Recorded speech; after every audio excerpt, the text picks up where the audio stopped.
Here are some tips and tricks for handling Opus 2 number 3. The beginning, I find if I take it with my left hand, it's a lot easier.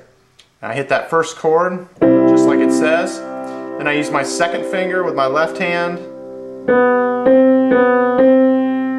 and play the bottom notes of the thirds in the right hand.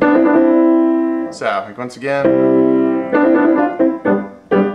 Okay? So you're going to hold these down with your pinky and your middle finger with your left hand. 2 and 3.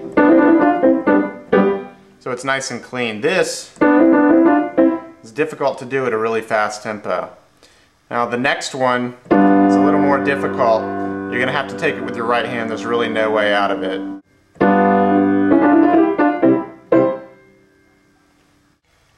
Measure 21 has a trill, and I handle it like this. So that is 3, 4, 3, 2, 3, 4.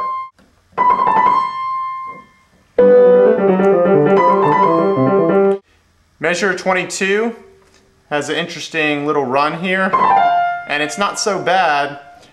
You're going to grab it with your 5th finger, just go down to your first, cross over 2 and 4, and then 1, 3 with a slur, and then replace it with 4, 2, and then 1, 3. Now the next one that you see in 23, this trill, I handle like that. It's just the top note that does the trill. So 3, 4, 3, 2, 3, and then you can do 4, 2, or whatever fingerings you want. Measure 24, it's got a difficult run because it's a 6 over it. Now, since we only have 5 fingers, handling all 6 of those at a really fast tempo is going to be pretty much impossible. So what I do here is I use all 5, and when I get to the last note on that little run, that that A and that G, I use my thumb and grab both of the notes. So it's like that. And then I cross over, I can do my 3rd. So that's a little trick to handling measure 24.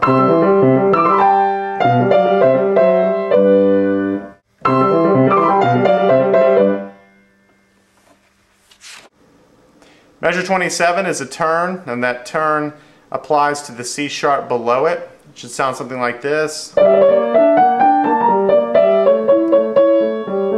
Now, when I play the turn, I use these fingers 3, 4, 3, 2, 1.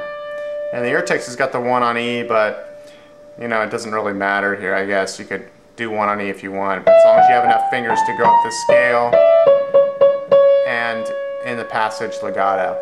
And once again, on the repeated notes, you're going to alternate your fingers. Measure 45 has some more turns in it. They should sound something like this.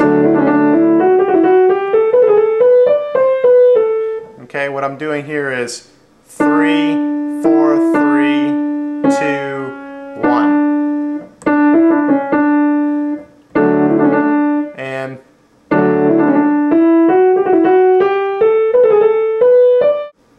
measure 78 has some trills in it that repeated once again in the recap, so I'm not going to do all of them, but just show you how they're supposed to be played.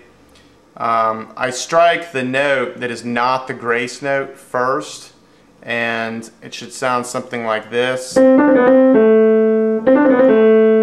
Slow. Or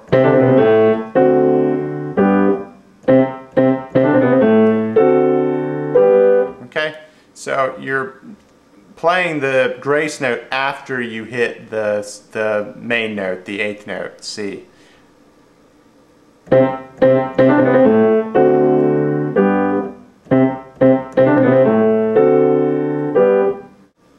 One of the hardest passages in this piece that gets me a lot is the octaves in measure 147. The trick to playing these, or what helps me, is if I play them really lightly. And it says piano. I noticed that a lot of the composers, especially Beethoven or Mozart, when they write piano, it's almost an indication of how to play it, not so far as what it should sound like, as in, you know, softly, but an indication of how to play it is then you should play light. And if you play light, it'll help you play this passage. So here I really keep the octaves light.